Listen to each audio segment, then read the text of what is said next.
నామంలో మన సంఘ బిడ్డలైనటువంటి మీ అందరికీ నా ప్రత్యేకమైన శుభములు దీవెనలు తెలియజేస్తున్నాను. ప్రభు నామమునకి మహిమ కలుగును గాక. గడిచిన వారం మరి నేను రాలేకపోయాను, ఎందుకంటే వారి యొక్క సభలలో నేను శనివారం ఆదివారం నాడు కూడా తర్జుమా చేయడానికి, పగలు తర్జుమా చేయడానికి అడిగారు. మన చేతి నేను అక్కడున్నా. మీలో చాలామంది ఆదివారం రాత్రికి వచ్చారు, కానీ నేనేం చేయలేకపోయానని చెప్పేసి కొంతమంది విచారాన్ని వ్యక్తపరిచారు. వాడుకోవాల్సిన రీతిగా దేవుడు వాడుకున్నారు. శనివారం నాడు పూర్తిగా నేను ఆ రాత్రి సభలో తర్జుమా చేయడం, అలాగే ఆదివారం నాడు పగలు జరిగినటువంటి ఒక కార్యక్రమంలో కూడా నేను తర్జుమా చేయడానికి దేవుడు అవకాశం ఇచ్చారు. అందరి బట్టి దేవుని స్తుతిస్తూ ఉన్నా. బయటికి నేను రాలేకపోయినా మమ్మీ అందుబాటులో ఉన్నారు కనుక మమ్మీ దేవుని యొక్క వాక్యాన్ని మీతో పంచుకోవడానికి దేవుడు తనకిచ్చిన ఆ గొప్ప అవకాశాన్ని బట్టి కూడా దేవుని స్తుతిస్తూ, నిశ్చయముగా మీరు మనము అందరము కూడా దేవుని యొక్క వాక్యములోను దేవునిలోను మనం ఆశీర్వదించబడుతూ ఎదుగుతూ ఉన్నామని నేను నమ్ముచున్నాను. ఈరోజు కూడా దేవుని యొక్క వాక్యముతో మీతో మాట్లాడడానికి నేను నిలబడి ఉంటుండగా దేవుడు నన్ను మరుగుపరిచి, దేవుడు తన వాక్యము ద్వారా మనందరితో మాట్లాడినట్లుగా ఒక్క నిమిషం మరొకసారి మనం తలలో వచ్చి కళ్ళు మూసుకొని చిన్న ప్రార్థన మనం చేసుకుందాం. ప్రతి ఒక్కరు కూడా తలలో వంచండి, కళ్ళు మూసుకునండి. ప్రభు దగ్గరికి మనం వచ్చి ఉన్నాం, ప్రభు సన్నిధిలోనికి మనం వచ్చి ఉన్నాం. ఆ ప్రభుని రాకడ అతి సమీపించిన కడవరి దినాల్లో, కడవరి కాలంలో మనం ఉండి ఉన్నాం.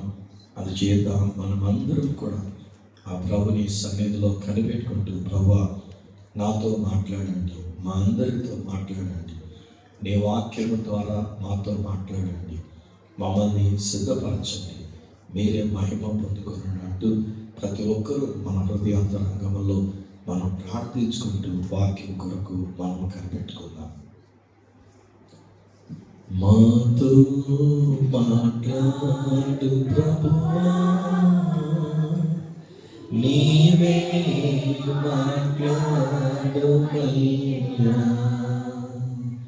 మాతో మాట్లాడు ప్రభువా,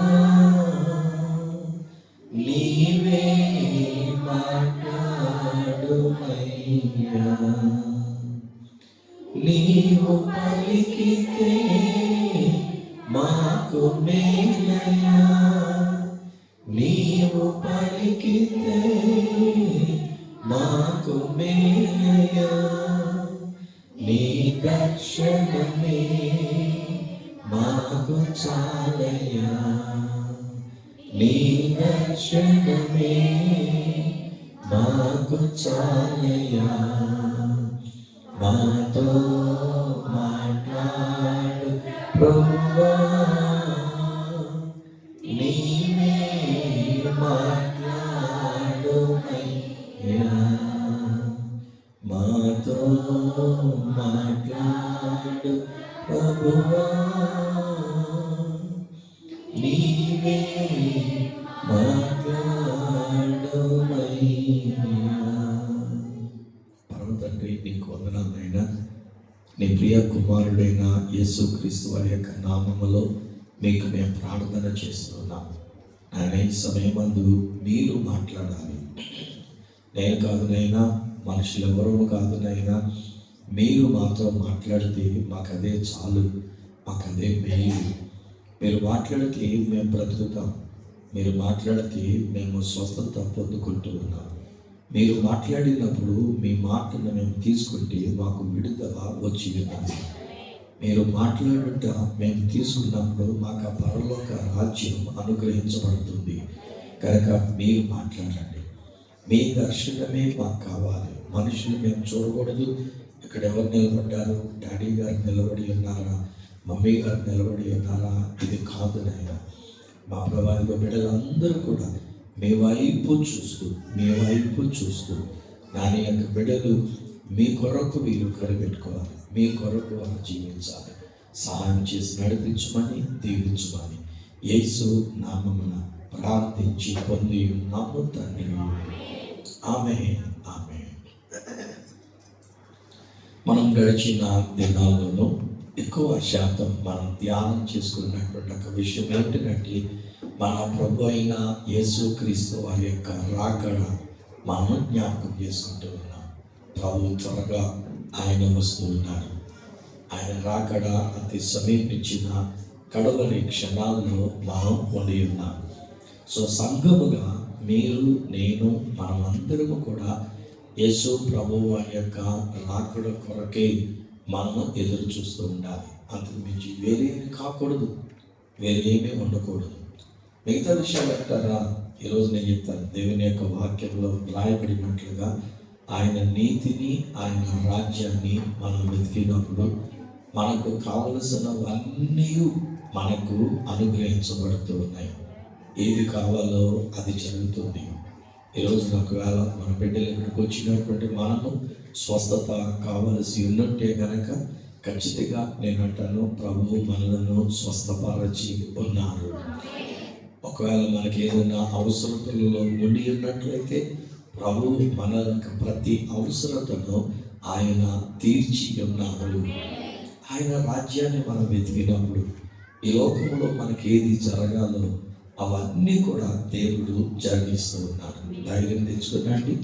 మనకు కావలసిన వాటి కొరకు మనం మొర పెట్టుకునే దానికంటే మనకి జరగవలసిన స్వస్థత, అద్భుతము, అవసరతలు తీర్చబడటము కొరకు మనం కనిపెట్టుకునే దానికంటే ఆ దేవాతి దేవుని రాజ్యము కొరకు మనము కనిపెట్టినప్పుడు ఆ దేవుడు మన ప్రతి అవసరత ఆయన తీరుస్తూ ఉన్నాడు. సాధారణంగా ఏదైనా మీటింగ్ జరుగుతూ ఉన్నప్పుడు నేను కూడా అనేకమైన మీటింగ్స్కి వెళుతూ ఉన్నాను.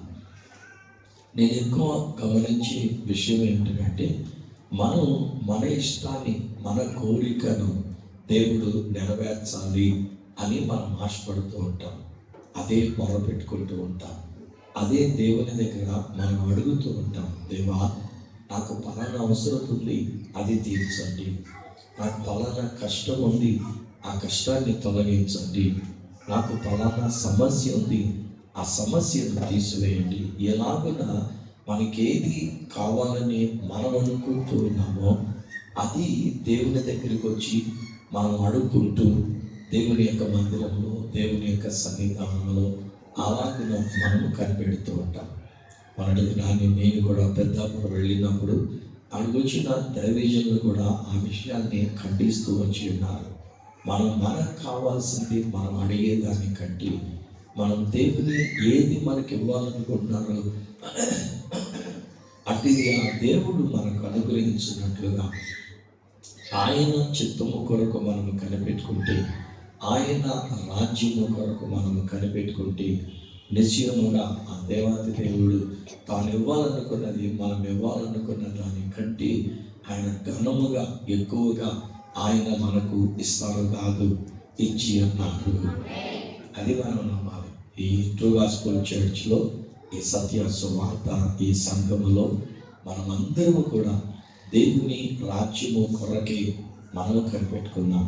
బ్రతికిన నాళ్ళు ఆ ప్రభుని రాకడ జరిగేటంత వరకు, ఆయన రెండవ రాకడ కొరకును, ఆయన యొక్క రాజ్యము కొరకును మనం వెతుకుతూ ఉండాలి. ఆయన రాజ్యము కొరకు మనము కనిపెడుతూ ఉండాలి. సో మరొకసారి మీకు నేను చెప్తున్నా, దేవుని రాజ్యాన్ని మనం వెతుకుదాం. యేసు త్వరగా వచ్చేస్తూ ఉన్నాడు. కానీ ఇంకా నేను చూస్తూ ఉంటే చాలా చోట్ల అనేక మంది యొక్క జీవితాల్లో కేవలం ఏంటంటే వారికి కావాల్సింది వారి యొక్క స్వస్థత, లేకపోతే వారి అప్పులు తీరడం, లేకపోయినట్లయితే కనుక వారికి ఇల్లు కట్టుకోవడం, పిల్లలకి పెళ్ళిళ్ళు అవ్వడం అవ్వాలి. నేను కూడా మన బిడ్డల విషయంలో నేను అదే భావన కలిగి ఉన్నా. మన కుమారులు, మన యొక్క కుమార్తెలు వివాహం కావలసినటువంటి బిడ్డలకి ఇక ఆలస్యం లేకుండా వారికి వివాహం జరగాలి. ఒకవేళ నేను ప్రభువుని రాకడ వచ్చేస్తుంది అంటున్నాను కదా అని ఇంకా రాకడ వచ్చేస్తుంది కదా, నాకు పెళ్ళి ఎందుకు అనుకుంటారేమో మన బిడ్డలు. అలా కాదు. ఈ లోకంలో జరగవలసి జరగాలి, అభ్యంతరం లేదు. పెళ్ళైనా వారు కన్యకలుగానే ఉండగలరు. పెళ్ళైనా వారు దేవుని యొక్క బిడ్డలుగా, పరిశుద్ధులుగా ఉండగలరు. కాబట్టి ఒకవేళ కొంతమంది ఇక రాకుండా చేస్తుంది కదా, ఇప్పటిదాకా నేను ఇలా ఉన్నాను కనుక నా వర్జినిటీ నేను కాపాడుకుంటాను, పెళ్లి చేసుకోను, ఆయన రాకుండా కనుక అంటే అది మరీ ఎక్కువ అయిపోతున్నటువంటి ఒక విషయం. ఒకవేళ సంబంధాలు వచ్చినప్పుడు వాటిని అంగీకరించి వివాహం చేసుకోవడం మంచిది. మన బిడ్డల యొక్క ప్రతి అవసరత తీర్చబడడం మనకి సంతోషదాయకం. లేదంటే ఆయన రాజ్యాన్ని వెతుకుతుంటే ఆయన రాజ్యానికి సంబంధించిన కుమార్తెనో కుమారుడినో దేవుడు తప్పకుండా తీసుకొని వచ్చి మన బిడ్డలకు మంచిని ఆయన జరిగిస్తూ ఉన్నారు. కానీ ఎక్కువ శాతం ఏం చేస్తున్నారు, వారికి కావాల్సింది ఏంటంటే వారికి స్వస్థత కావాలి, వాళ్ళ అప్పులు తీరిపోవాలి, వారి బిడ్డల జీవితం బాగుండాలి, వారి బిడ్డలు పుట్టేయాలి, పిల్లలు పుట్టేయాలి, ఆ మనవళ్ళతో మనం ఆడేసుకోవాలి. దీని కొరకైన తాపత్రయమే ఎక్కువ ఉంది. కానీ ఈ రోజుని దేవుడు నాకు అప్పగించిన ఈ ట్రూ గాస్పెల్ చర్చ్ విషయంలో నేను నేర్పిస్తున్నటువంటి ఒక మాట, నేను నేర్పిస్తున్నటువంటి ఒక విషయం ఏమంటారంటే, ఇవన్నీ మనకి కావలేనని మన పరలోకపు తండ్రికి తెలియదు.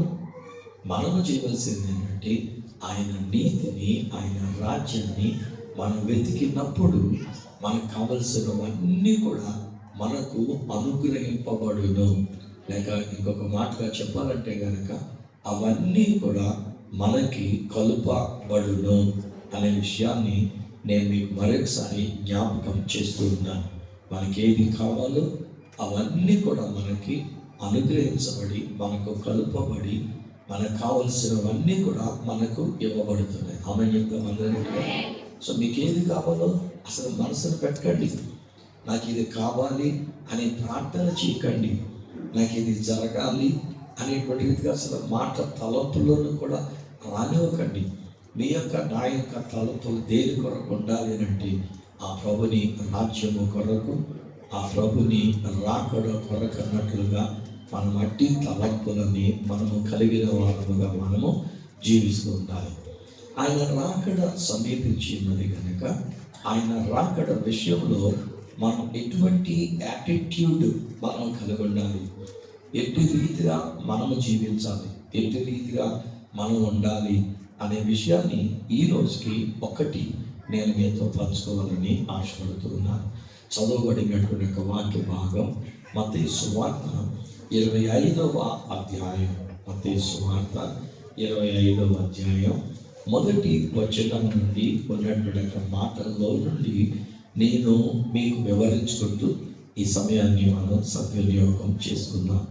25వ అధ్యాయం మొదటి వచనం. పరలోక రాజ్యము తమ దివిటీలు పట్టుకొని పెళ్లి కుమారుని ఎదుర్కొనుటకు బయలుదేరిన 10 మంది కన్యకలను పోలి ఉన్నది. సాధారణంగా మనం ఏమనుకుంటామంటే ఈ కన్యకలు సంఘము అని మనం చెప్పుకుంటూ ఉంటాం. ఖచ్చితంగా సంఘము అని మనం చెప్పలేము, కానీ అక్కడున్న ఇజ్రాయెల్ దేశంలో ఉన్న వారి యొక్క సాంప్రదాయం, వారి యొక్క విధానంలో కనుక మనం చూసినట్లయితే పెళ్లి కుమారుడు బయలుదేరి వస్తూ ఉన్నప్పుడు పెళ్లి కుమార్తె తరపున ఏర్పాటు చేయబడే కొంతమంది కన్యకలు ఉంటూ ఉంటారు. వారు ఆ యొక్క పెళ్లి కుమారుడిని రిసీవ్ చేసుకోవడానికి అన్నట్టుగా ఉంటారు. మనకు కూడా సాంప్రదాయం ఉంది కదా, పెళ్లి వారు వస్తూ ఉన్నప్పుడు మన వాళ్ళు మన ఇంటిలో మనం ఆ కార్యక్రమాన్ని కనుక జరిగిస్తూ ఉన్నట్లయితే మన వాళ్ళు ఎదురు వెళ్ళి వారిని రిసీవ్ చేసుకొని వచ్చిన వెంటనే వారికి ఏదైనా ఒక డ్రింక్, మంచినీళ్ళు, ఆ తర్వాత ఏదో ఒకటి వారికి ఇచ్చి వారిని కూర్చొని పెడతాం. ప్రధానానికి వచ్చినప్పుడే కానివ్వండి, లేక పెళ్లికి వస్తున్నప్పుడే కానివ్వండి, పెళ్లి కుమారుని ఇంటి వద్ద జరుగుతుంటే పెళ్లి కుమార్తె వారిని ఆహ్వానిస్తారు. పెళ్లి కుమార్తె ఇంటి దగ్గర పెళ్లి జరుగుతుందంటే పెళ్లి కుమారుని తరపు వారు వచ్చినప్పుడు వారిని ఆహ్వానిస్తూ ఉంటారు. సో ఈ కన్యకలు నాట్ నెసెసరీలీ ద చర్చ్, సంఘము అని మనం అనుకోనక్కర్లేదు, కానీ సంఘములో మనకు ఉండవలసిన యాటిట్యూడ్ ఈ 10 మంది కన్యకలలో మనం చూడగలుగుతూ ఉంటాం. సో ఈ దినాన్ని మనం ఈ వాక్యాన్ని ధ్యానం చేస్తున్నప్పుడు మన ప్రభు వారి యొక్క రాకడ కొరకు పరలోక రాజ్య విషయంలో మనము ఏ విధంగా ఉండాలి అనే విషయాన్ని ఈ వాక్య భాగంలో నుంచి మనం నేర్చుకోవాలి. మొదటిగా ఏముందంటే వారు పెళ్లి కుమారుని ఎదుర్కొనడానికి బయలుదేరిన కన్యకలు తమ దివిటీలు పట్టుకొని, ఎవరి దివిటి వాళ్ళు పట్టుకున్నారు, ఎవరి దీపం వారు పట్టుకొని ఉన్నారు, ఎదుర్కొనడానికి వెళ్ళిన కన్యకలుగా ఉండి ఉన్నారు. సో మొదటి మాట ఈ భాగంలో నుంచి నేను ఏమంటున్నాను అంటే, మన ప్రభువుని మనం ఎదుర్కోవాలి అనంటే, మన ప్రభుని రాకడలో మనం ఆయనను మధ్యాకాశములో మనము కలవాలి అనంటే, మనము కన్యకలుగా మనం ఉండాలి. అలాగనంటే పెళ్ళైన వాళ్ళందరూ వాళ్ళ కన్యత్వాన్ని పోగొట్టుకున్నటువంటి వాళ్ళే కదా. పెళ్ళైన తర్వాత ఒక్కొక్కసారి కొంతమంది యొక్క జీవితంలో వివాహం కాకముందే కన్యత్వాన్ని, వర్జినిటీని, లేక తమ యొక్క పరిశుద్ధతను పోగొట్టుకునేటువంటి వాళ్ళు ఈనాడు లోకంలో చాలామంది వింటున్నారు. కారణం ఏదైనా కావచ్చు. ఒకవేళ కాలు జారటమో, లేదా ఒకవేళ ఏదైనా పరిస్థితుల ప్రభావానికి లొంగిపోవటమో, లేదా ఒక్కొక్కసారి మనకి ఏదో ఒక విషయంలో ప్రకృతి పరంగా మన కన్యత్వాన్ని, పరిశుద్ధతని పోగొట్టుకునేటువంటి ఒక పరిస్థితి ఉంటూ ఉంది. కానీ ఈరోజు నేను నేర్పిస్తున్న విషయం ఏమంటాను అంటే, ఒకవేళ శరీర సంబంధమైన కన్యత్వము కంటే ఆత్మ సంబంధమైన మన యొక్క జీవితంలో పవిత్రత, పరిశుద్ధత అనేటువంటిది మనం కలిగి ఉండాలి. కానీ బైబిల్ ఏమని చెప్తుంది? ఏ భేదము లేదు, అందరూ పాపము చేసినటువంటి వారే. కన్యకలుగా ఉన్న వాళ్ళు ఎవరూ లేరు. ఆ తర్వాత ఈవెన్ దానికి ముందు ఉన్నటువంటి ఒక మాటల్లో రోమపత్రిక 3వ అధ్యాయంలోనే మరి ఒక మాట ఏమందనంటే, నీతిమంతుడు లేడు, ఒక్కడు కూడా నీతివంతుడైన వాడు లేడు అని బైబిల్లో రాయబడిన మాట. అంటే పవిత్రులైన లేక కన్యకలుగా ఉండినటువంటి వాళ్ళు ఒక్కరు కూడా ఈ భూమి మీద లేరు.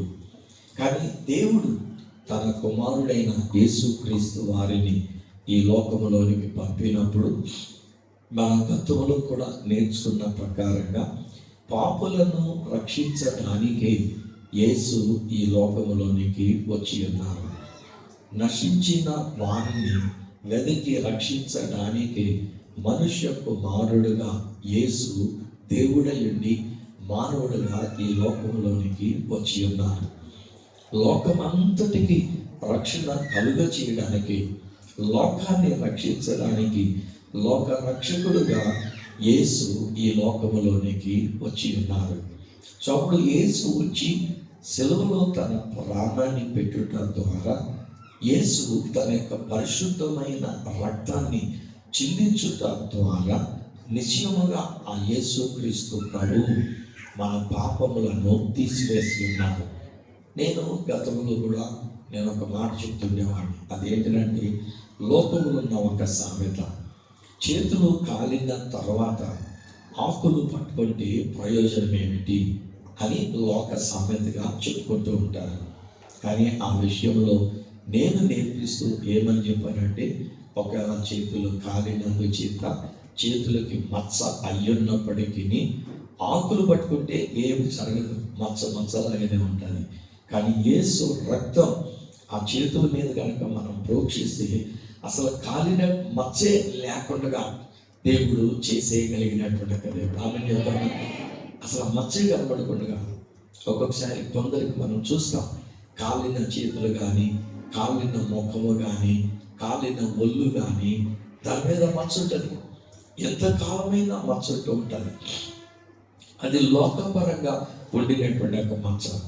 కానీ మన ప్రభువు చెప్తున్న మాట ఏంటంటే, నీ చేతిలో కాలి నీకు మచ్చ అయ్యున్నా, నువ్వు కాలు జారి నీకు మచ్చ అయ్యున్నా, నీ కన్యత్వాన్ని పోగొట్టుకొని నీవు నీతిమంతుడు కాకుండా ఒకవేళ నువ్వు దుర్నీతి పరుడుగా, ఎలాంటి పాపిగా నువ్వు జీవిస్తూ ఉన్నా, ఈ రోజున మనం నేర్చుకోగలిగిన సత్యం ఏంటంటే, నా కొరకు మీ కొరకు మన ప్రభు అయిన యేసుక్రీస్తు వారు తన యొక్క రక్తాన్ని కార్చి ఉన్నారు. ఆ రక్తములో దేవుని యొక్క వాక్యం ఏమిటంటే, మనము నీతిమంతులముగా తీర్చబడి ఉన్నాము. అది కదా అంటారు రోమపత్రికలో మనం చూసినప్పుడు 5వ అధ్యాయం 1వ వచనములో, 4వ అధ్యాయం చివరి వచనములో, 5వ అధ్యాయం 9వ వచనములో చెప్పబడుతున్న మాటలు ఏమిటంటే, యేసు రక్తము మన ప్రతి పాపము నుండి మనల్ని కడిగి పవిత్రులనుగా చేసి ఉన్నది. ఒకటి వాస్తవముగా చూస్తే బైబిల్ కూడా చెప్తున్న మాట ప్రకారంగా మనం ఎవ్వరూ నీతిమంతులము కాము, మనం ఎవ్వరము కూడా కన్యకులము కాము. కానీ దీన్ని సువార్త, ఈ సత్య సువార్త సంఘములో నేను ప్రకటించే సత్యమైన సువార్త ఏమనగా 2000 సంవత్సరాల క్రితమే యేసు రక్తము నా కొరకు మీ కొరకు కార్చబడి ఉన్నాయి. ఆ యొక్క రక్తములో మన పాపములు కడిగివేయబడి ఉన్నవి. మన చేతులు ఒకసారి చూసుకోండి, మీ చేతులు మీరు చూసుకోండి, మీకు మీరు ఎలా చెప్పుకోండి, నా చేతులలో ఏ మచ్చ లేదు అని చెప్పారు. నిజంగానే ఏ మచ్చ లేదు, మీ చేతులు కాలింది కాదు. కానీ మనం ఒక మాటగా సాదృశ్యంగా చెప్పుకోగలుగుతున్నటువంటి ఒక విషయం ఏంటంటే యేసు రక్తము మన ప్రతి పాపపు మచ్చను కడిగి వేసి ఉన్నది. గట్టిగా ఆమె చెప్తామా? మిమ్మల్ని అందరినీ నేను పదే పదే నేర్పిస్తున్న మాట ఏమంటూ వచ్చానంటే మనమందరము నీతివంతులముగా తీర్చబడి ఉన్నాము, మనమందరము కూడా పరిశుద్ధపరచబడి ఉన్నాము, మనందరి యొక్క పాపములు క్షమించబడి ఉన్నవి. ఐఎమ్ షూర్ మొన్న 16వ తారీఖున, మే నెల 16వ తారీఖున మీరు నా కొరకు ప్రార్థన చేసి ఉన్నారని నమ్ముతున్నా. నేను అడగలేదు, మనం జరిగినటువంటి 7 గంటల ప్రార్థనగా జరిగిన కొన్ని గంటలు, అలాగే రాత్రి ఉపవాస ప్రార్థన ఉన్నప్పుడు మరి మమ్మీ జ్ఞాపకం చేశారో లేదో నాకు తెలియదు. కానీ బహుశా నేను అనుకుంటూ ఉన్నా, ఎందుకంటే మీరు అందరూ నాకు ఎన్నో విషయస్ చెప్పారు.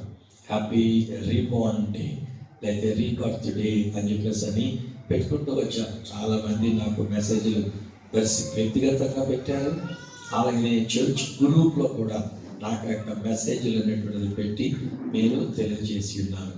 అందుకు మరొకసారి ఈ సందర్భంగా కూడా నేను సంఘం దగ్గర మీ అందరికీ నా అభినందనలు ఆశీస్సులు తెలియజేస్తూ ఉన్నాను. దాదాపు 49 సంవత్సరాల క్రితం ప్రభువు నా జీవితాన్ని వెలిగించి ఉన్నారు. ఆమె చెప్పారు, ఆయన నా జీవితాన్ని ఆయన క్షమించి ఉన్నారు. నేను భయంకరమైన పాపిని కాను, చాలా ధైర్యంగా నేను చెప్తాను. తెలిసి నా జీవితంలో ఒక మద్యపానం కానీ, ఒక సిగరెట్ల అలవాట్లు కానీ, లేకపోతే చెడు స్నేహాలు చేయటం కానీ, ఆడపిల్లలతో స్నేహాలు చేసినటువంటి ఒక విషయం కానీ ఇలాంటిది ఏమీ లేదు. ఇంటర్మీడియట్ ఫస్ట్ ఇయర్ నేను చదివి ఉన్నా. ఆ తర్వాత మద్రాసులో ఉన్న ఒక యూత్ క్యాంప్కి నేను వెళ్ళి ఉన్నాను. ఆ యూత్ క్యాంప్లో నేను కూర్చొని దేవుని యొక్క వాక్యాన్ని వింటూ ఉంటుండగా ఒక దైవజనుడు ఇంగ్లీష్లో ఆయన మాట్లాడుతూ ఉన్నాడు. ఆయన మాట్లాడుతున్నటువంటి ఒక మాటలు నేను వింటూ ఉన్నప్పుడు అకస్మాత్తుగా ఒక వెలుగు నా వైపుకు ప్రకాశించుట నేను అనుభవించినటువంటి ఒక విషయం. అప్పుడు నా జీవితాన్ని నేను చూసుకున్నప్పుడు నా బ్రతుకంతా చీకటిగా కనబడింది. వర్జిన్ గాను, నేను కన్యకను కాను. నేనైతే మనం అనుకున్నట్టుగా వ్యభిచారాలు చేయలేదు, లేకపోతే దొంగతనాలు చేయలేదు, మందు కొట్టేసిన రీతిగా నేను లేను. ఒక మంచి బిడ్డడుగానే ఉండి ఉన్నాను. అయినప్పటికైనా సరే వాక్యం తెలియజేస్తున్న మాట ఏముందంటే, నేను మొదలు పడుతూ పాస్టర్ గారు అబ్బాయిని కదా, తెలిసి నా జీవితంలో ఏ తప్పు జరగకుండా ఉండినటువంటి వాడిని. అలాంటప్పుడు నాకు ఈ నల్లగా ఉండేటువంటి ఒక మచ్చ లేక నల్లగా ఉండిన విషయం ఇది ఎందుకు ఇట్లాగా అని చెప్పేసి నేను ప్రశ్న వేసుకుంటూ వచ్చిన్నాను. ఇలాగా నాన్నగారు కంఠస్థాలు చేయించినటువంటి ఒక వాక్యాలలో ఇందాక నేను చెప్పిన ఆ వాక్యమే అది నా మదిలోనికి ప్రభు తీసుకొని వచ్చిన్నారు. ఏ భేదమునూ లేదు, అందరూ పాపము చేసినందువలన దేవుని మహిమను కోల్పోయి జీవితం ఏమైపోయింది, చీకటి అయిపోయినటువంటి ఒక విషయం.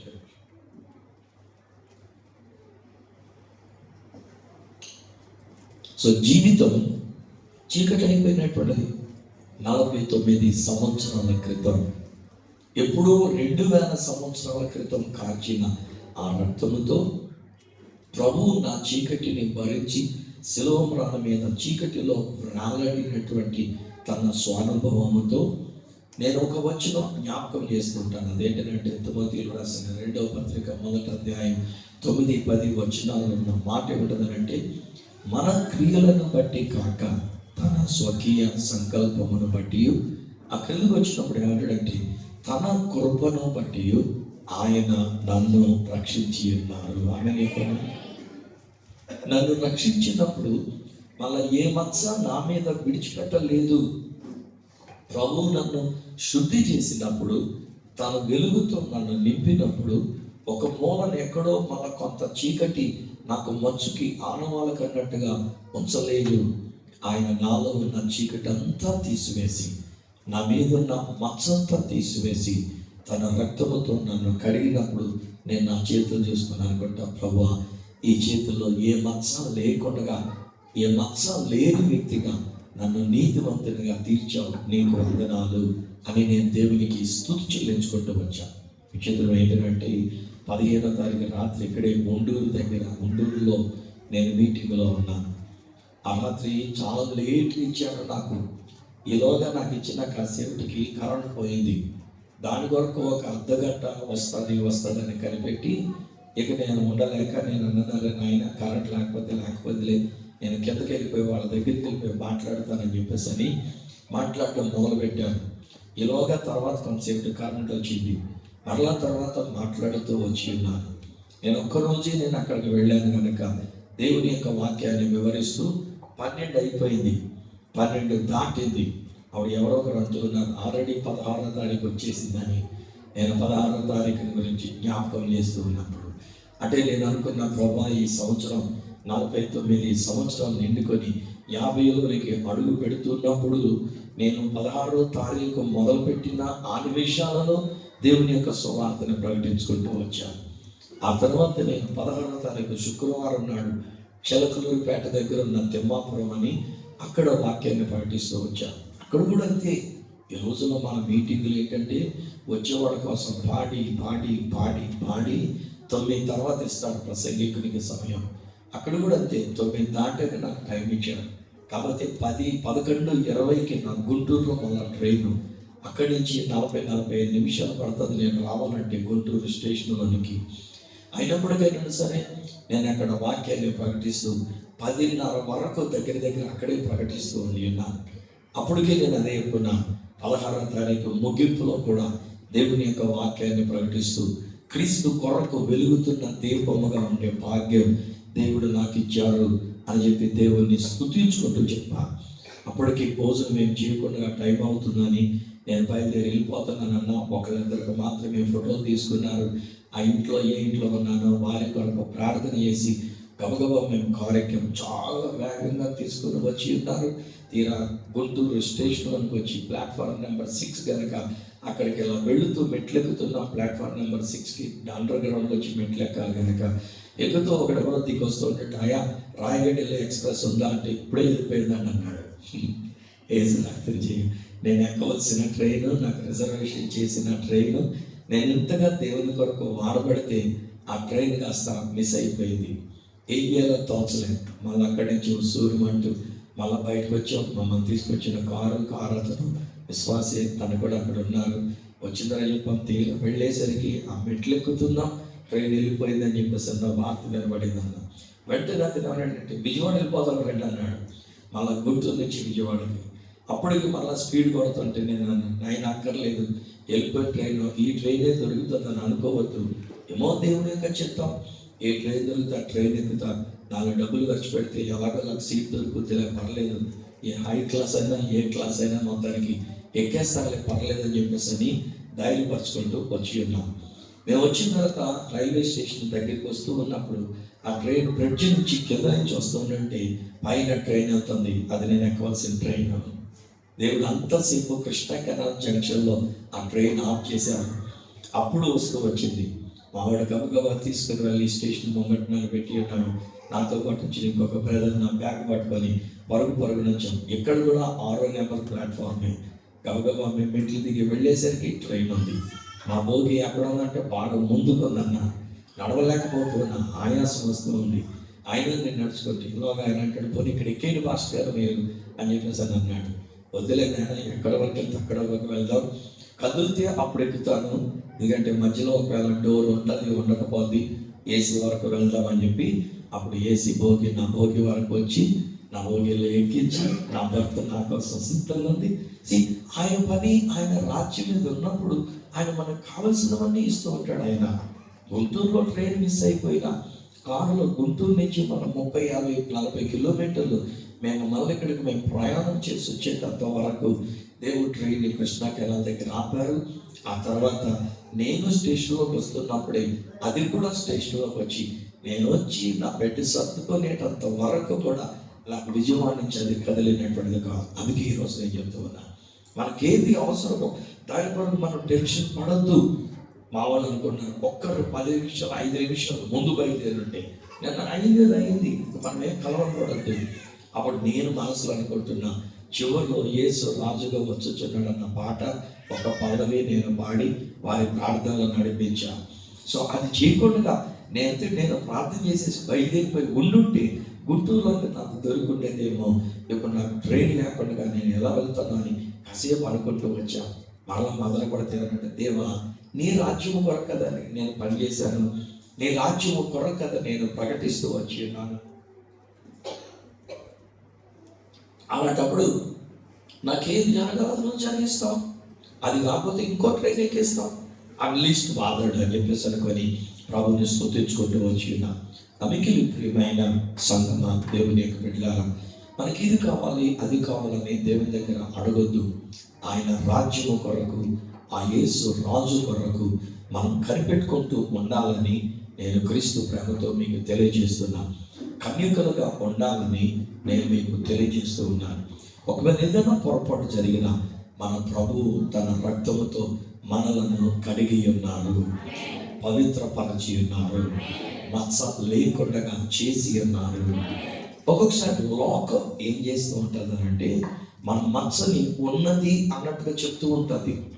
ఒకవేళ మన గత జీవితంలో ఏదైనా ఒక పొరపాటు జరిగితే, ఏదైనా ఒక తప్పిదము జరిగితే, ఏదైనా ఒక పాపములో ఒకవేళ కనుక మనం పడిపోయి ఉంటే లోకం దాకా ఎందుకండి, ఈవెన్ సంఘం దాకా ఎందుకండి, ఈవెన్ బోధకులైనటువంటి బోధకుల దాకా ఎందుకండి, మన జీవిత భాగస్వామి భర్త అయితే భర్త, భార్య అయితే భార్య, ఈవెన్ తల్లిదండ్రులు బిడ్డల విషయంలో, ఈవెన్ ఒక్కొక్కసారి బిడ్డలు కూడా తల్లిదండ్రులను వ్యతిరేకంగా మాట్లాడే విషయాలు, సొంత ఇంట్లోనే మనకి మచ్చను చూపించేటువంటి విషయాలు ఉంటాయి. ఈరోజు నేను అడుగుతున్నా, మచ్చను చూస్తున్నారా, ఎవరో అన్నారని దేవుని వాక్యం అనే సత్య సువార్తను మనం చూస్తున్నామా? ఒకప్పుడు మనం తప్పు చేసి ఉండొచ్చు, నేను కాదనట్లేదు. ఒకప్పుడు మనం పాపము చేసి ఉండి ఉండొచ్చు, నేను కాదనట్లేదు. మనిషిగా ఉన్న తర్వాత ఏ మనిషి తప్పు చేయకుండా ఉన్నాడు ఎప్పటి మన మీద నింద మోపి మన మీద మచ్చలు చూపించి నాలుక భుజాన్ని వేసుకొని తిరిగేటువంటి వాళ్ళ జీవితంలో మచ్చలు లేవా? వాళ్ళ బ్రతుకులో పాపము లేదా? వాళ్ళు దొరికేటంత వరకే దొరలాగా ఇంకొకరు మచ్చల గురించి, ఇంకొకరు డాగుల గురించి, ఇంకొకరి కళాకారుల గురించి మాట్లాడుతూ ఉంటారు. సాతాను గాడు వారిని అలా ప్రేరేపింపజేసి మాట్లాడింపచేస్తూ ఉంటాడు. కానీ ఇక్కడ వచ్చే బిడ్డలకు మీకు నేను నేర్పిస్తున్న మాట ఏంటంటే, ఉండొచ్చు బైబిల్ గ్రంథం చెప్తున్నట్లుగా ఏ భేదము లేదు, అందరూ తప్పు చేసిన వాడు. నేను చెప్పాను, 10 అబ్బాయిలు అయ్యండి నా జీవితంలో 49 సంవత్సరాల క్రితం ఆ వెలుగు నా జీవితంలోకి వచ్చేటంత వరకు నాకు తెలియలే నాలో చీకటి ఉందని. నేను చీకటి అయి ఉన్నానని నేను గ్రహించుకోలేదు. ఈవెన్ చీకటి అని చూచిన తర్వాత కూడా నేను అనుకుంటున్నా, నేను ఎంత మంచోడు కదా, నాకు చీకటి ఏంటి అని అనుకుంటూ వచ్చా. కానీ సత్యం ఏంటంటే, నా అంతటా నేను మంచివాడిని కాలేను, నా అంతటా నేను నాకున్న మచ్చని తీసివేసుకోలేను. కానీ యేసు 2000 సంవత్సరాల క్రితం కాల్చిన ఆ రక్తముతో మన మచ్చను తీసివేసి మనందరినీ కన్యకలు అని పిలిచినారు. ఆమె చెప్పడం ఇక్కడ కూర్చున్న మనం అందరం మగపిల్లలు అయినా సరే, ఆడపిల్లలైనా సరే, మీ అందరి విషయంలో నేను నేర్పిస్తున్న మాట ఏంటంటే, దేవుడు మనలను తన రక్తముతో కడిగి మనల్ని పవిత్రపరచి మనలను కన్యకలుగా తీర్చిదిద్ది ఉన్నారు. ఇప్పుడు పెళ్లి కుమారుడు ఆలస్యమై ఉన్నాడు. అప్పుడు సహజంగా ఎవరైనా కొలికి నిద్రిస్తారు. మనం ఆన్లైన్ ప్రేయర్లో వచ్చినప్పుడు కొంతమంది రాత్రంతా మెలుపుకొనడానికి సిద్ధపడొస్తారు. కానీ తెల్లవారిన తర్వాత పడుకుంటారుగా, ఇంటికి వెళ్ళిన తర్వాత ఇక లేవకుండా వాళ్ళు పడుకుంటూ పోయింటారు. మధ్యాహ్నం వరకు ఎప్పటి వరకు పండుకుంటూ ఉంటారు. డ్యూటీ లేకపోతే ఒకవేళ డ్యూటీలకు వెళ్ళవలసి వస్తే కూడా మనం తెల్లవారుజామున డ్యూటీకి వెళ్ళి ఆ డ్యూటీలో రాసే రాతలు ఎక్కడి నుంచి మొదలవుతుందని ఎక్కడికి వెళ్తుందో తెలియదు రాసేటప్పుడు. ఒక రాత్రంతా ఆల్ నైట్ స్టడీ చేసుకొని పొద్దుట పరీక్ష రాయడానికి వెళ్తే రాసినప్పుడు మొదలుపెట్టిన అక్షరాలు బాగానే ఉంటాయి. ఆ తర్వాత అక్షరాలు కాదు, ఒక గీత అంతా ఉంటుందో ఏమంత ఉంటుందో మనకు తెలియదు కదా డ్యూటీ చేసేటప్పుడు కూడా. So it's a natural thing. కొనికి నిద్రించడం అనేటువంటిది సహజం, తప్పలేదు. అందుకే నేను ఎంకరేజ్ చేస్తాను ఏమంటానంటే, నిద్ర వస్తే కాసేపు పడుకోండి ఆల్రెడీ ప్రేయర్లో. కానీ ఇంటికి వెళ్ళాలని అనుకోకుండా ఇక్కడనే మన ఆలయంలోనే ఉండి మనం కాసేపు కొనికి నిద్రపోవడమో, కాసేపు అలాగ రెస్ట్ తీసుకోవడమో, మళ్ళీ లేచినప్పుడు మళ్ళీ మెలకు తెచ్చుకొని చక్కగా మనం ప్రయాణం చేస్తూ లేదా చక్కగా ముందుకు సాగిపోతూ ఉండడము, అది మనం చేస్తూ ఉండాలి. నేను మొన్నటి దినాన్ని తిరిగి వస్తూ ఉన్నప్పుడు చాలా దూరం నుండి మేము వస్తూ ఉన్నాం. మా చెల్లి వాళ్ళ ఇంటికి వెళ్ళిన తర్వాత కళ్ళు మాటలు పెడతా ఉన్నాయి. వెంటనే వెళ్ళిపోవాలి, కానీ వాళ్ళతో ఏమనంటే ఒక అర్ధగంట తర్వాత నన్ను లేపండి ఏసీలో ఉండకుండా బయటకు వచ్చి పండుకున్నాను. అర్ధగంట మంచి నిద్ర పట్టేసింది. నేను లేచినప్పుడు ఇంకా ఎక్కడున్నానో, రాత్రి పడుకున్న ఆ గదిలోనే ఉన్నానా అన్నట్టుగా నేను ఒకసారి చూసుకోబోతే మా చెల్లి వాళ్ళ ఇంట్లో ఉన్నాను. ఆ తర్వాత అక్కడి నుంచి డ్రైవ్ చేసుకుంటూ హాయిగా క్షేమంగా ఇక్కడ వరకు వచ్చినాను. ఆ చిన్న తొలుపు నిద్ర పోకపోతే మనం ప్రమాదాలు ఎదురవుతూ ఉంటాయి. డ్రైవింగ్ చేసేటప్పుడు ప్రమాదాలు, దేనో దాన్ని గుర్తుకునేటువంటి విషయాలు ఇప్పుడు రోజుల్లో చాలా ఎక్కువ ప్రమాదాలు జరుగుతూ ఉన్నాయి. మనం ఎంత జాగ్రత్తలో ఉన్నా ఎదురొచ్చేటువంటి వాడు సరిగ్గా లేకపోతే కనుక వాడు వచ్చి మనల్ని గుద్దుకుంటామో లేదా మనం వాడిని గుద్దడానికి అనేటువంటిదిగా రావటమో జరుగుతూ ఉంటుంది. సో నిద్ర నేను తప్పు పట్టడం లేదు, వాళ్ళు కునికి నిద్రించారు. నేను ఇందులో కూడా నేర్పిస్తున్నట్లుగా ఎంతమంది కునికి నిద్రించారు అని అడిగితే మనకి మన మనసులో అలవాటైపోయిన ప్రకారంగా 5 బుద్ధిగల కన్యకలు, 5 బుద్ధి లేని కన్యకలని మన మనసులో బాగా నాటుకుపోయింది కనుక మనం ఏమంటామంటే 5 నిద్రించారంట. ఆ తర్వాత ఒకవేళ మాట్లాడుతూ ఎంతమంది లేచారు అని అంటే ఎప్పుడైనా కరెక్ట్గా చెప్తున్నాను అనుకొని 5 లేచారు అని ప్రజలు అంటూ ఉంటాం. ఎంతమంది దివిటీలు వెలిగించారంటే ఈసారి నేను తప్పు చెప్పట్లేదు, ఖచ్చితంగా కరెక్ట్గా చెప్తున్నా. 5 దీపాలు వెలిగిస్తూ వచ్చారని. కానీ 3 సార్లు పొరపాటే. అందరూ కొనికి నిద్రించారు. ఇదిగో పెళ్లి కుమారుడు అతనిని ఎదుర్కొనడానికి రండి అనే కేక వెలువడినప్పుడు అందరూ కొనికిన వారు నిద్రలో నుంచి లేచారు. దివిటీలను వెలిగించడానికి 10 మంది కూడా దివిటీలను వెలిగిస్తూ వచ్చి ఉన్నారు. కానీ తేడా ఎక్కడొచ్చిందనంటే 5 నిజానికి బుద్ధి లేని కన్యకలు, బుద్ధిగల కన్యకలు అని నేను అనేకంటే నేనేమంటానంటే అక్కడ వ్రాయబడిన మాట 10వ వచనంలో వ్రాయబడిన మాట ప్రకారంగా సిద్ధపడి ఉన్న కన్యకలు, సిద్ధపాటు లేని కన్యకలు. సిద్ధపడి ఉన్న వారు తమ యొక్క దివిటీలతో పాటు నూనె కూడా తెచ్చుకొని ఉన్నారు. సిద్ధపాటు లేని వారు ఏదో వచ్చాములే, ఆ దీపం తెచ్చుకున్నాములే అనుకొని నూనె తెచ్చుకోకుండా వారు వచ్చి ఉన్నారు. ఎంతసేపు ఆలస్యం అవుతుందో మనకు తెలియదు, ఎంతసేపటికి పెళ్లి కుమారుడు వస్తాడో వారికి తెలియదు. అప్పుడు వాళ్ళు సిద్ధపాటు కలిగి ఉన్న వాళ్ళైతే వాళ్ళు వాళ్ళతో పాటుగా నూనె తెచ్చుకొని ఉండి ఉండవలసింది. ఎప్పుడైతే కేక వినబడిందో నూనె కలిగిన వారు ఆ యొక్క దివిటీల మీద కొంచెం నూనె పోసారు కనుక వారి దివిటీలు వెలుగుతూ ఉన్నాయి. నూనె తెచ్చుకోనటువంటి వారు వీరి నూనె అడిగితే వారి నూనె వారు ఇవ్వలేదు, మీకు మాకు చాలదన్నారు. అప్పటికప్పుడు వాళ్ళు నూనె కొనుక్కోవడానికి అన్నట్లుగా వారు బజార్లోనికి వెళ్ళి ఉన్నారు. ఈలోగా పెళ్లి కుమారుడు వచ్చేసాడు. ఆ పెళ్లి కుమారుడు వచ్చినప్పుడు ఎవరైతే తమ దివిటీలు వెలుగుతుంది సిద్ధపాటు కలిగిన వారు ఉంటారో అట్టి సిద్ధపాటు కలిగినటువంటి వారు పెళ్లి కుమారునితో పాటుగా ఆ యొక్క విడిది గదిలోనికి పెళ్లి కుమారునితో పాటు ఆ పెళ్లి గదిలోనికి వెళ్ళి ఉన్నారు. అదొకసారి హల్లెలూయా చెప్తామా? హల్లెలూయా.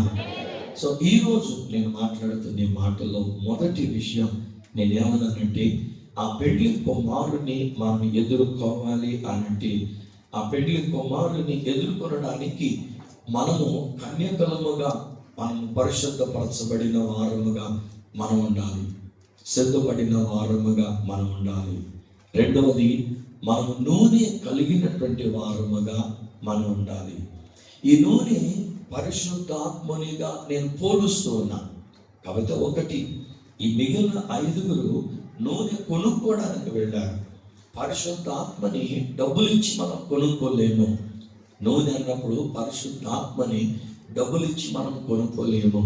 ఒక వ్యక్తి అపోస్తలుల పాదముల దగ్గర డబ్బులు పెట్టి, మీకున్న ఈ అధికారం, మీకున్నటువంటి శక్తి సామర్థ్యం నాకు ఇవ్వండి అంటే, పిచ్చోడా, డబ్బుతో పరిశుద్ధాత్మనే వరమును కొనుక్కోవాలనుకున్నావు కదా, నీ పాపంతో నువ్వు కొట్టుకుపోకపో అని చెప్పేసి అన్నాను.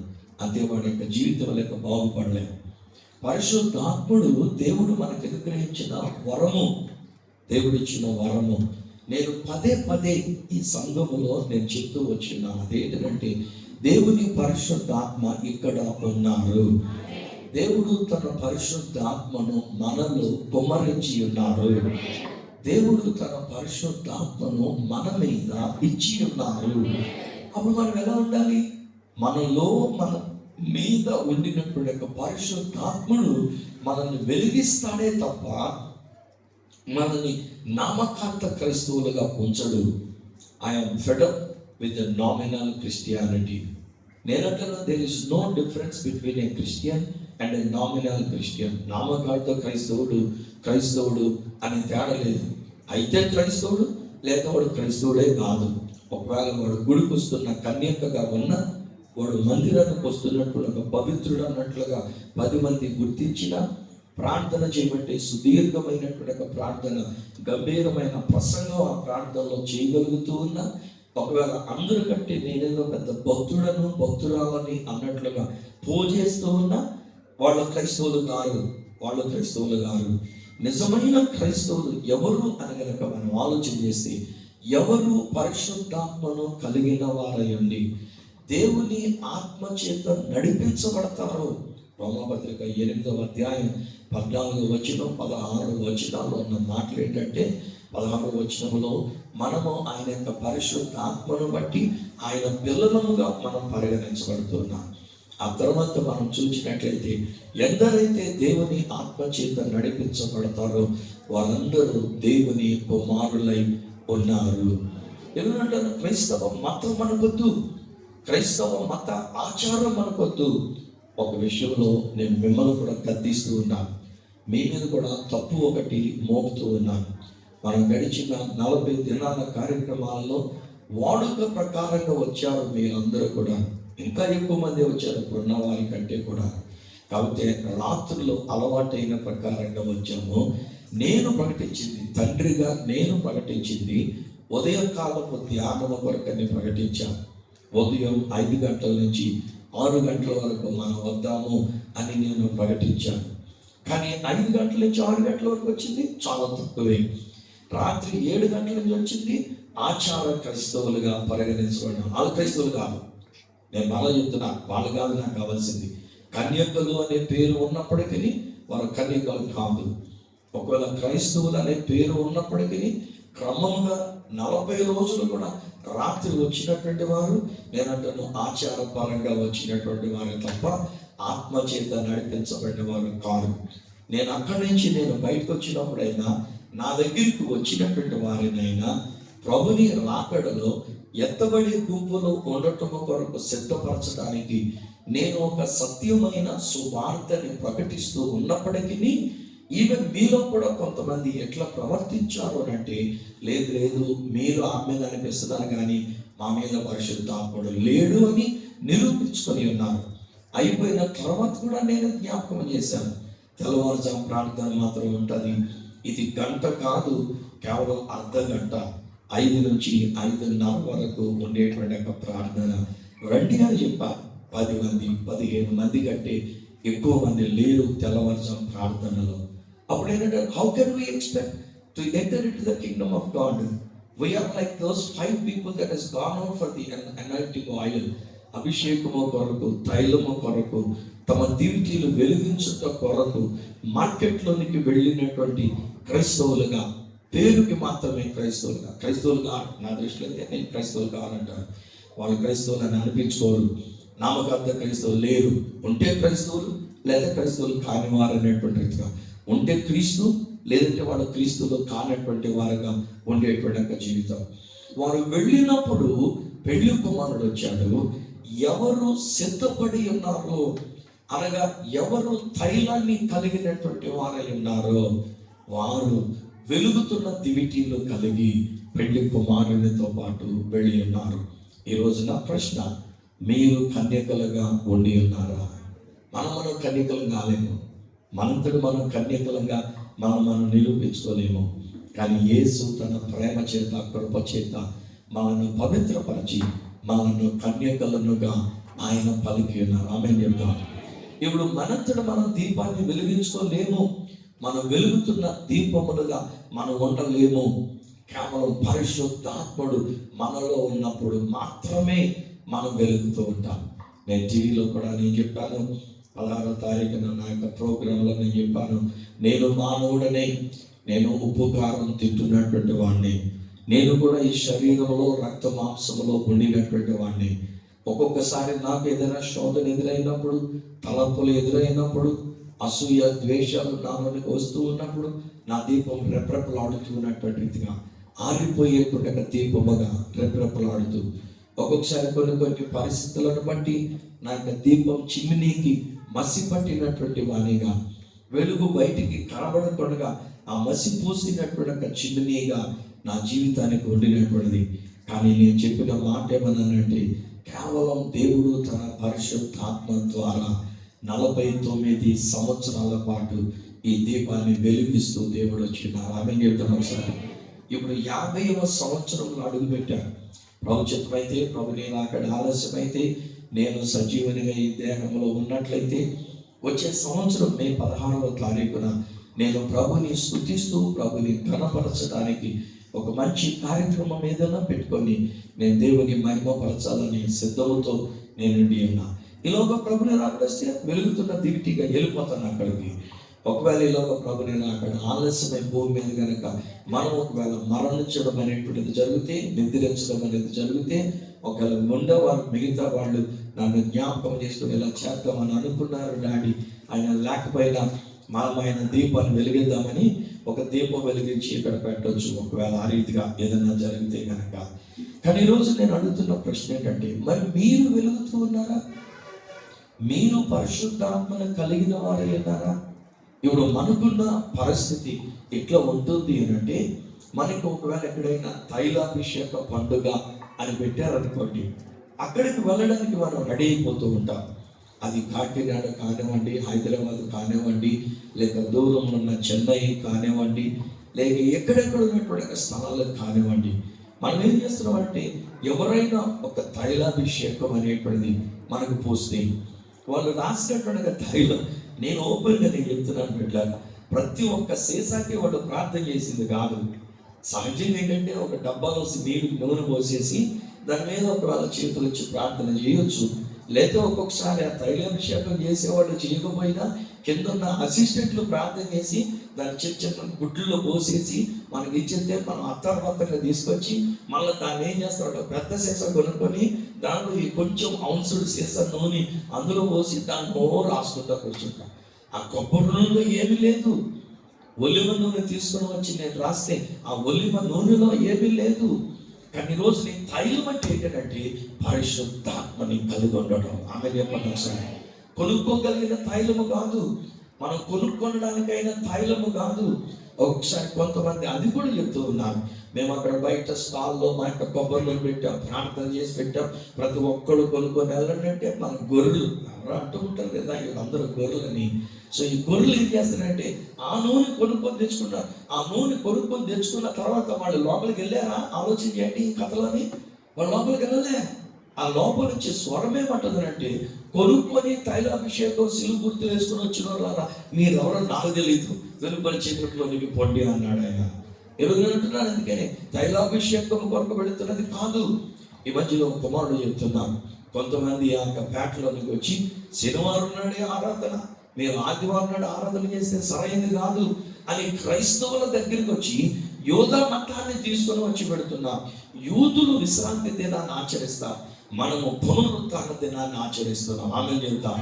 యూదులు విశ్రాంతి దినం చేయాలని, శనివారం నాడు 7వ రోజని, శనివారం నాడే చేయాలని చెప్పేసి యూదులకు సంబంధించి తీసుకుని వచ్చి క్రైస్తవుల్ని గలిబిలి చేసేటువంటి తోడేళ్ళు, గొర్రె చర్మము కప్పుకున్న తోడేళ్ళు మన దగ్గరికి వస్తారు. జాగ్రత్త. ఒకవేళ మామూలు అభిషేక తైలం కలిగినటువంటి వాడు చెప్తున్నా దానికి మనం వెళ్ళవలసిన అవసరం లేదు. ఏదో తైలం స్ప్రే కొడితే దానికి మనం వెళ్ళవలసిన అవసరం లేదు.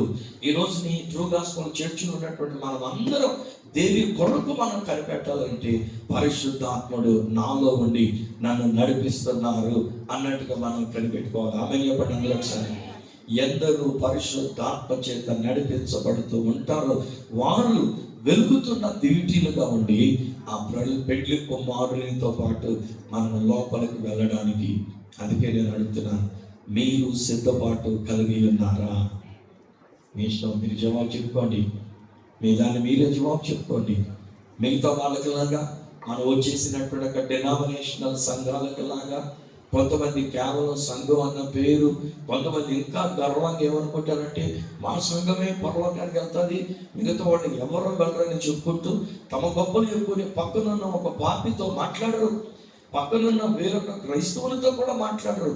వాళ్ళు నేర్పించే విధానం ఏంటంటే మీరు ఇంకొకరితో మాట్లాడితే మీ పవిత్రత పోద్ది, మీరు ఇంకా గుళ్ళోకి రావద్దు, మీకు ప్రభు సంస్కారం ఇవ్వము అని చెప్పేసి బయటికి గెట్టేస్తూ ఉంటారు.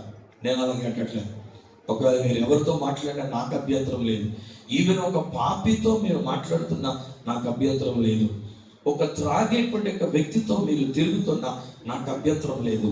As long as you are led by the spirit of God. పరిశుద్ధాత్మ చేత మీరు నడిపించబడుతున్నంత వరకు మీరు వెలుగుతున్న దీపమై ఉన్నారు. పరిశుద్ధాత్ముడు మీలో ఉన్నంత వరకు మీ యొక్క వెలుగు మీ పక్కనున్న చీకటికి కూడా అంటించి వారును వెలిగేటట్టుగా చేయగలరు.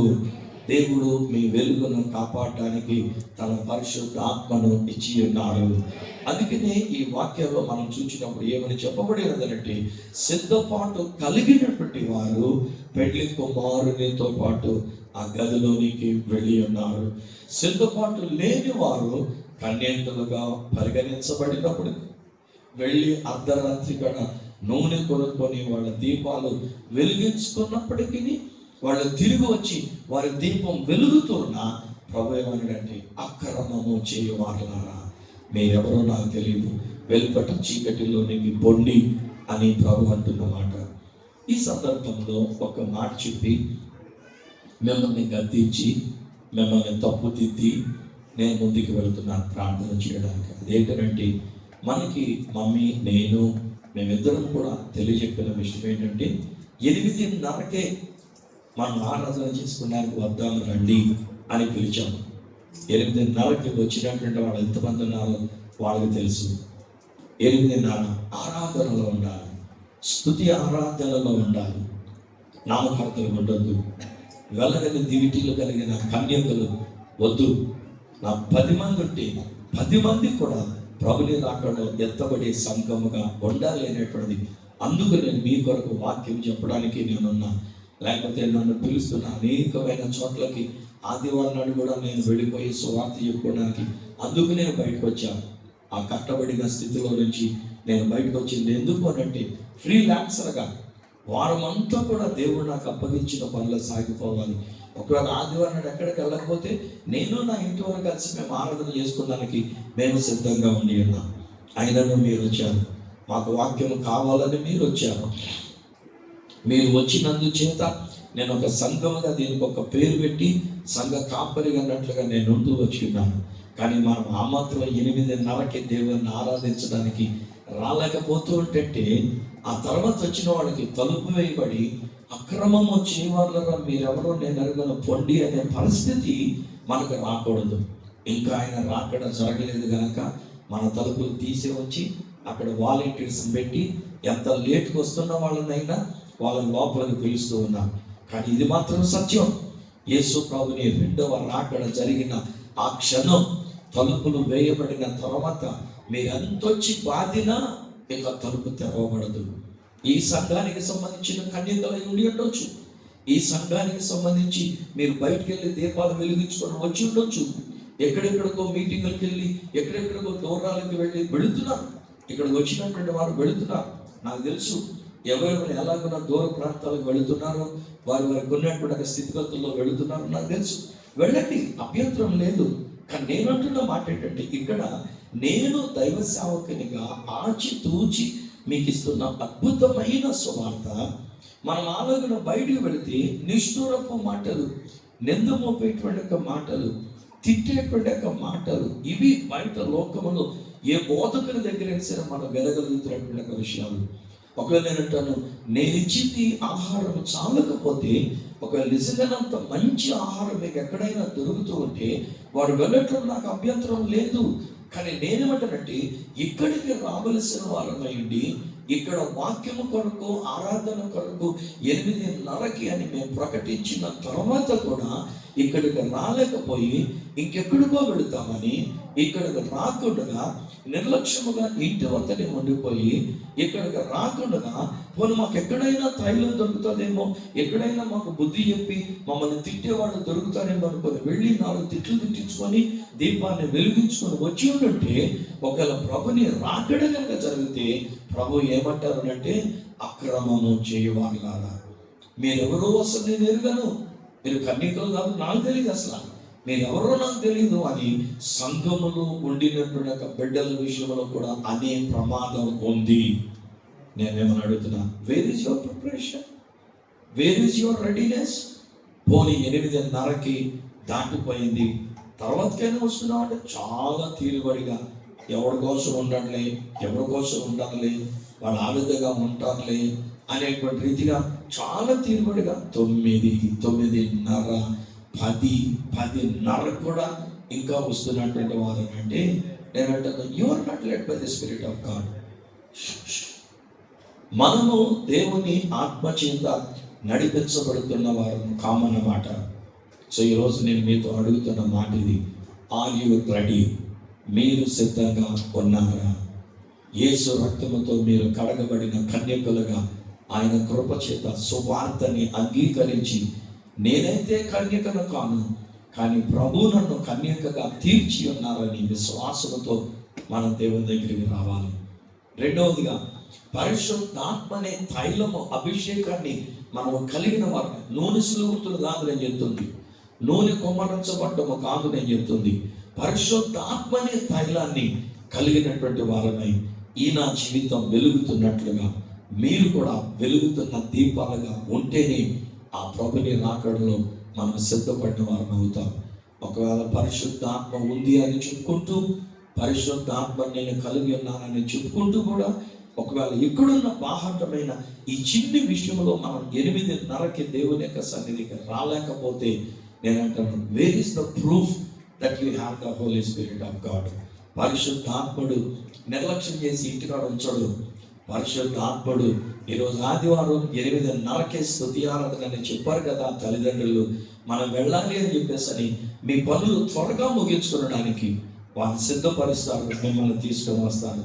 అలాగన ఎవరైతే పరిశుద్ధాత్మ చేత నడిపించబడతారో వారు క్రైస్తవులు అనబడరు, వాళ్ళు క్రీస్తుగా దేవుని కుమారులుగా సిద్ధపాటు కలిగిన వారై ప్రభుని రాకడలో ఎత్తపడుతూ ఉన్నారు. తలలు వంచండి, మోకరించండి.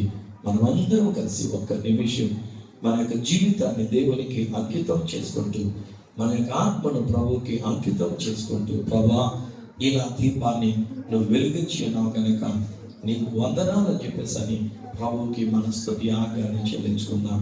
నా దీపమును వెలిగించు వాడు అనేటువంటి చరణం మనమందరం కలిసి పాడుకోవడానికి ప్రయత్నం చేద్దామా? నా దీపమును వెలిగించువాడు నా చీకటిని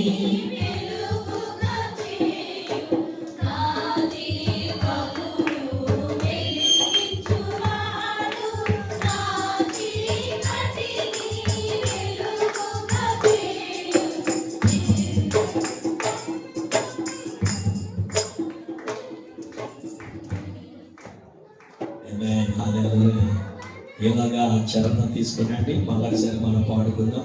అందరూ 2 చేతులు అయితే ప్రభుని అడుగుతాం, ప్రభువా నా దీపాన్ని వెలిగించండి నాయన, నా చీకటిని వెలుగుగా చేయండి నాయన. ప్రతి ఒక్కరూ కూడా మన 2 చేతులు పైకెత్తండి, 2 చేతులు పైకెత్తండి. యెహోవా నా బలం అని ఉండేది పాట. సో అందులోంచి మనం తీసుకునేట్లేదు కనుక నా దీపాన్ని వెలిగించేవాడు ఆయనే, మనల్ని కన్యకులుగా చేసిన వాడు ఆయనే. యేసు రక్తము మీ మీద నేను ప్రక్షాళన చేస్తూ ఉన్నాను. యేసు రక్తము మీ మీద నేను పలుకుతూ ఉన్నాను. యేసు రక్తము ద్వారా మనమందరము కన్యకలుగా మనము చేయబడి ఉన్నాము. కాబట్టి మనమందరం కలిసి ప్రభుని మనం ఈ మాట మనం అడుగుదాం. నా దీపమును వెలిగించువాడు నా చీకటిని వెలుగుగా చేయును. నా దీపమును వెలిగించువాడు నా చీకటిని వెలుగుగా చేయును. రాసుల నుండి బలమైన చీకటిని జలరాసుల నుండి బలమైన చీకటితో వెలుగైన దేవుడు, వెలుగైన చేసిన బలమైన దేవుడు యెహోవా నా బలమా. యథార్థమైనది నీ మార్గం, పరిపూర్ణమైనది నీ మార్గం యెహోవా. పరమ తండ్రి నీకు వందనాలనైనా, నీ ప్రియ కుమారుడైన యేసుక్రీస్తు యొక్క నామములో నేను ప్రార్థిస్తూ, నీవు నాకు అప్పగించిన ఈ బిడ్డలందరినీ నాతో సహా నీ చేతులకు అప్పగిస్తూ ఉన్నాను. నాయనా, మేము కన్యకులము కాము, వాస్తవానికి తప్పులున్నాయి. లోకము కూడా మా మీద నింద మోపుతుంటుంది. ఎవరో ఒకరు అలా మాట్లాడుకుంటూ ఉంటారు, దానిలో ఫలానా తప్పులు చేశారు, ఇప్పుడు ఏదో పెద్ద భక్తులుగా గుడికొచ్చో ప్రార్థన చేస్తున్నారు అని చెప్పేసి నిష్ఠూరం వేసి మా వాళ్ళే ఉంటారు నాయన, ఈ సంఘం వాళ్ళే ఉండొచ్చు నాయన, మా కుటుంబీకులు అయి ఉండొచ్చు నాయన, మాకు తెలిసిన మా మంచి బిడ్డలు మమ్మల్ని మేము ప్రేమించిన వాళ్ళే మా మీద అలాంటి నిష్ఠూరం మోపవచ్చు. అది వాస్తవం. కానీ సత్యం ఏంటంటే 2000 సంవత్సరాల క్రితం మీరు కార్చిన రక్తంలో మమ్మల్ని కడిగి శుద్ధి చేసి ఉన్నారు. మత్స డాగు కలంకము లేకుండా మమ్మల్ని పరిశుద్ధమైన సంఘముగా మీరు తీర్చిదిద్ది ఉన్నారు. నిర్దోషమైన సంఘముగాను మహిమగల సంఘముగా మీరు మమ్మల్ని కన్యకలుగా చేసి నేను మీ కొరకు ఎదురు చూచే సిద్ధపాటును మీరు మాకు ఇచ్చి ఉన్నారు కనుక మీకు వందనాలు, మీకు స్తోత్రాలు మేము చెల్లిస్తూ ఉన్నాం. అలాగనే మా ప్రభా, మీ పరిశుద్ధాత్మను మాకు అనుగ్రహించి పరిశుద్ధాత్మ ద్వారా మా దీపాన్ని వెలిగించినందుకు నీకు వందనాలు. నీ సేవకునికి నేను మొన్న శుక్రవారం నాడు చాలా మంది నాకు విషెస్ చెప్పారు నాయనా, జ్ఞాపకం చేసుకున్నాను నాయనా, నేను ఎక్కడ లేకపోయినా ప్రార్థించాను నాయనా.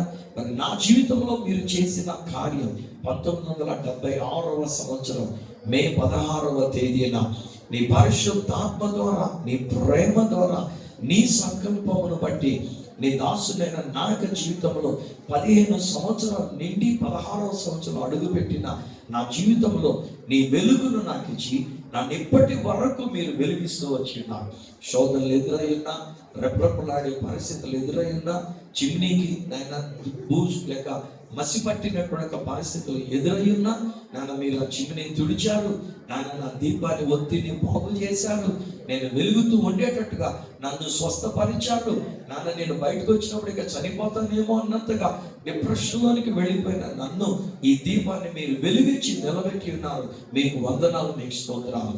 ఈ దీపం వెలిగించి ఇప్పుడు 50వ సంవత్సరంలో అడుగు పెట్టిన నేను ఈరోజు నీవు నాకు అప్పగించిన బిడ్డలు నిన్ను ఆరాధించడానికి వచ్చి ఉంటాడుగా వారితో ఈ మాటలు చెప్పాలి. మా అంతటా మేము వెలిగించుకోలేము, మా అంతటా మేము వెలుగుతున్న వారము కాము. మేము చీకటిగా ఉండినటువంటి వారు, చీకటి అయి ఉండినటువంటి వారు, చీకటిలో ఉన్నటువంటి వారు. కానీ నీ ప్రేమ చేత, నీ కృప చేత, నీ పరిశుద్ధాత్మని అగ్ని మా మీద కురిపించి మమ్మల్ని వెలిగించినందుకు నీకు వందనాలు. ఇక్కడి నుంచి మేము వెళుతుండగా ప్రతి ఒక్కరూనైనా వెలుగుతున్న దివిటీలుగా, వెలుగుతున్నటువంటి కాగడాలుగా, సిద్ధపాటు కలిగినటువంటి బిడ్డలుగా మీరు అక్కడ జరిగినప్పుడు మేము ఎంతబడి గొప్పలో ఉండాలి. అయినను ఒకవేళ ఎవరైనా సిద్ధపాట్లు లేకుండా నామకార్థంగా ఏదో వచ్చాంలే గుడికి, వచ్చి సెల్ ఫోన్ చూసుకునే వాళ్ళు ఉన్నారు, వచ్చి మాట్లాడుకుంటున్న వాళ్ళు ఉన్నారు, వచ్చి నిర్లక్ష్యంగా ఉన్నటువంటి వాళ్ళు ఉంటూ ఉన్నారు. వచ్చినప్పటికీ నేనైనా నీ పరిశుద్ధాత్మకు అవకాశం ఇవ్వకుండా వారి ఆత్మ, వారి యొక్క శరీరం, వారి యొక్క మాటలు, వారి యొక్క ఊసులు, చెవులు కొనుక్కోవడాలు ఇలాంటివి ఇంకా ఉన్నాయినా. ఎంత మంచి సంఘముగా నేను తీర్చిదిద్దుతున్న తర్వాత కూడా నీ పరిశుద్ధాత్మను గురించిన అద్భుతమైన సువార్త నేను ప్రకటిస్తున్నా. పరిశుద్ధాత్మ నాలో, నా మీద ఉన్నారనే భయము లేకుండా నామకార్థమైన జీవితాన్ని కలుగుతున్నటువంటి వాళ్ళు ఇక్కడనే ఉండి ఉన్నారు. క్షమించండి, ఇక మీద అలాంటి జీవితాలు మాలో ఉండకూడదు నాయన. పరిశుద్ధాత్మ అగ్ని అభిషేకాన్ని కలిగిన వారమై మందిరంలోనికి వచ్చాము అని అంటే నిన్ను ఆరాధించడం తప్ప మరి యొక్క ధ్యాస మాకు ఉండకూడదు నాయన. అప్పుడు మేము బజార్లోకి వెళ్ళి కొనుక్కోవడానికి, మందిరంలో నుంచి బయటికి వెళ్ళే పరిస్థితి అసలు ఏమాత్రం మాకు ఉండకూడదు నాయన. ఎక్కడ ఉండి ఒక దీపం వెలకపోతే నా దీపాన్ని వెలిగించు, నా చీకటిని వెలుగుగా చేయని మీ దగ్గర మొరపెట్టుకోవాలి తప్ప బయటకు వెళ్తే కొనుక్కోగలిగినది కాదు పరిశుద్ధాత్ముడు. ఇక్కడికి వచ్చినటువంటి వారు బయటకు ఎక్కడికి వెళ్ళవలసిన అవసరత లేకుండా ఇక్కడ నీ పరిశుద్ధాత్మతో మమ్మల్ని నింపి ఉన్నారు కనుక నీకు వందనాలు. మమ్మల్ని వెలిగించారు కనుక నీకు వందనాలు. మెలకువ ఆత్మ మాకు ఇచ్చి ఉన్నారు కనుక నీకు వందనాలు. మెలకువ కలిగి సిద్ధపాటు కలిగి ఉండే విషయం ఇచ్చి ఉన్నారు కనుక నీకు వందనాలు. మోషే ద్వారా అయితే మా వస్త్రములను ఉతుక్కొని తెలుగు చేసుకున్న అనుభవాన్ని మాకు ఇచ్చారు కనుక నీకు వందనాలు.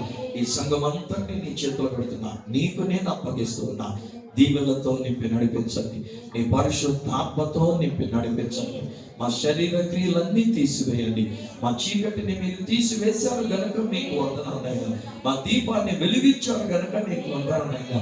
ఇదిగోనైనా ఎవరైతే కొనుక్కోవడానికి అన్నట్టుగా సంఘం విడిచి బయటికి వెళ్ళి ఉన్నారో క్షమించండి నాయన. నీ రాకడ జరిగేలోగా వారు మరలా తిరిగి సంఘంలోనికి రావాలి, వారు మరలా తిరిగి నీ మందిరంలోనికి రావాలి నాయన. ఎందుకంటే నీ రాకడ జరిగేసరికి వాళ్ళు ఇంకా బయట తిరుగులాడుతూ ఉన్నట్లయితే, బయట ఎక్కడ మాకు తైలం దొరుకుతుందని కొనుక్కోవడానికి వెళ్ళి ఇంకా అక్కడెక్కడ ఈ దుకాణం ఆ దుకాణం అని, ఈ సంఘం ఆ సంఘం అని, ఈ సంస్థ ఆ సంస్థ అని తిరుగులాడుతూ ఉంటే నాయన నీ రాకడ జరిగిన తర్వాత వాళ్ళు వచ్చినా ఇక ప్రయోజనం లేదు. ఎందుకంటే మీరు అంటూ ఉన్నారు, అక్రమము చేయువారులారా మీరెవరో నాకు తెలియదు, వెలుపటి చీకటిలో అనగా నరకంలోనికి పొండని వారిని అనేదానికి ముందే నాయన ఎవరు సంఘాన్ని విడిచిపెట్టి తిరుగుతున్నారో, ఎవరు మందిరానికి రాకుండా ఉండి ఉన్నారో, సమయానికి రాకుండా ఉండి ఉన్నారో, ఎవరు నీ మందిరానికి దూరం అయి ఉన్నారో మమ్మల్ని బట్టి కాకూడదు నాయన. వారు నీ కొరకు రావాల్సిన వారు ఉన్నారు, నీకు ఎదుర్కొనడానికి వాళ్ళు రావలసిన వారు ఉన్నారు, వెలుగుతున్న దీపముగా వారు నీ మందిరానికి రావలసిన వారు ఉన్నారు. అలాగున మీరు ప్రతి ఒక్కొక్కరిని నీ మందిరంలోనికి తీసుకుని వస్తున్నందుకు మిమ్మల్ని స్తుతిస్తూ ఘనపరుస్తూ, ఇప్పుడు నీ రాకడ ఏ క్షణమందు జరిగినా, ఒకవేళ ఇప్పుడు నీ రాకడ జరిగినా, ఈ రోజు ఏ సమయంలో జరిగినా, లేదా రాబోయే దినాల్లో ఎప్పుడు జరిగినా నాన్న నీవు నాకు అప్పగించిన ఈ ట్రూ గాస్పెల్ చర్చ్ లో ఉన్నటువంటి బిడ్డలందరూ నాన్న మేమందరం మా కుటుంబాలతో సహా అయినా నీ రాకడలో ఆ గదిలోనికి వచ్చే భాగ్యం, నాన్న నీ రాజ్యంలోనికి వచ్చే భాగ్యం మీరు మాకు ఇచ్చినందుకు మిమ్మల్ని స్తుతిస్తూ ఘనపరుస్తూ యేసు శక్తిగల నామమున ప్రార్థించి పొంది ఉన్నాము తండ్రి. మన తండ్రి అయిన దేవుని యొక్క ప్రేమ, మన ప్రభువును రక్షకుడునైన యేసుక్రీస్తు వారి యొక్క కృప, పరిశుద్ధాత్మ యొక్క అన్యోన్య సహవాసం, ఆయన బిడ్డలముగా మనము మన యొక్క కుటుంబములు ప్రభుని రాకడ ఏ క్షణమో ఏ ఘడియో మనకు తెలియదు. ఆల్రెడీ అర్ధరాత్రుల్లో ఉండి ఉన్నాం కనుక ఆయన త్వరగా వస్తున్నారనే వాగ్దానం చేస్తున్నారు కనుక ఆయన వచ్చినప్పుడు సిద్ధపాటు కలిగిన వారముగా, కన్యకులుగా మనం క్షమించబడిన వారముగా, పరిశుద్ధాత్మ అభిషేకాన్ని కలిగినటువంటి వారముగా, వెలుగుతున్న దివిటీలముగా, ఉతికిన వస్త్రములను ధరించిన వారముగా ఆయన కొరకు మనం సిద్ధపడి ఆయన రాజ్యమునకు వారసులు మగునట్లు సదా మనకు తోడయండి సహాయం చేసి నడిపించును గాక. ఆమేన్ ఆమేన్. తండ్రి కుమార